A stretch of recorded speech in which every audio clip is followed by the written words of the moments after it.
Yeah. So what led us to this interview, Andrew, is someone actually came to me and say, "Hey, have you heard of this church, Riverbend?" And look at their website. And, I check it out and I go and right there under your ministries page, sexual wholeness is listed, which I'm like, wow, most churches don't have the word sex anywhere on their website, let alone listed as one of their discipleship ministries. And as I clicked on that, then you guys had such a great way of just explaining that you had pure desire groups and how people could start and the safety and confidentiality around them. And I was just so impressed because honestly, that's not very common, from the seat that I sit in, that even in churches that do have a ministry for sexual healing, where there's a church that I know they have pure desire groups, it's often a very hidden or marginalized ministry. And so why have you guys chosen to make this ministry a prominent part of your webpage and your discipleship platform? Yeah, it's a really good question. And first of all, I have a lot of understanding for pastors and leadership teams that feel intimidated by this issue and don't really know how to commit to something like this. So I have a lot of compassion. But I guess where we're coming from is at Riverbend, we are all about following after Jesus with passion and faithfulness. And we recognized sort of as we were emerging into 2023, we called it the year of undivided devotion to Jesus. And what we realized was that if the statistics are true, which I tend to believe the statistics by Barna and others are true, that we're talking about a major subset of our community has some form of unwanted sexual behavior. There's no way that we can rid ourselves of these kinds of idols. I call it the cult of self. I don't think there's any way that we can rid ourselves of these kinds of idols without addressing them head on and just calling them out, normalizing the conversation that we all experience brokenness in our sexuality in some way, and that you're not alone if you're struggling with this. And so we knew that if we were going to move the needle and actually have more whole disciples who are fully devoted and maybe even ready for another great awakening on the West Coast of the United States, then we were going to need to do more than just kind of have, a fringe group off to the side that maybe, a really small number of people in the church either know about or are willing to participate with.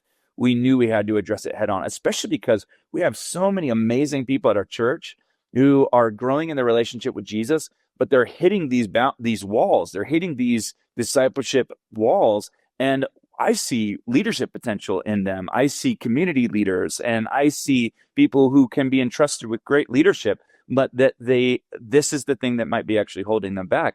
So if we want to train leaders, want to equip leaders and see a vibrant, exciting church in our future, this cannot be something off to the side. Also, I have my daughter, my son are part of our community too.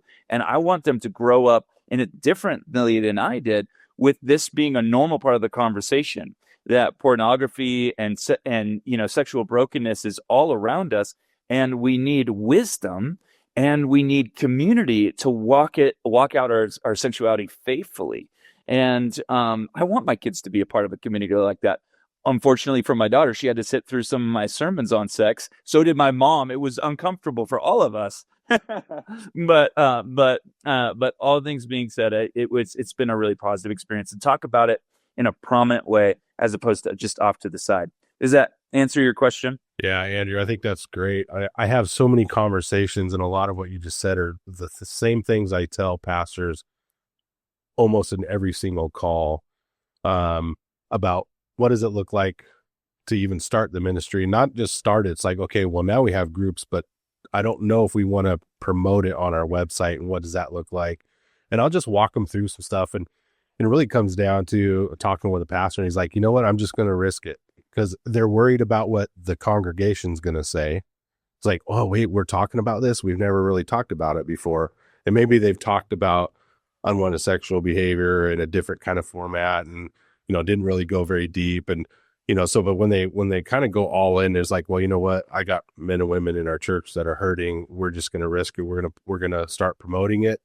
And the people that, what we've heard from leaders and pastors, the people that were frustrated about it actually came back and got involved in the groups, because now it's like, and the other thing is, like, when you go to a church, I know for us, it's like, oh, wait, hey, they have pure desire groups and they talk about this. Well, to me, if they're talking about it, it tells me it's a safe church.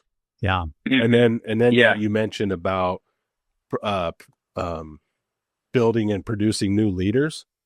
Some of the men and women that go through the Pure Desire groups make the best leaders, because now when they walk into the church, they don't have anything to hide anymore. Everybody, I mean, people know their story. They've been open about it.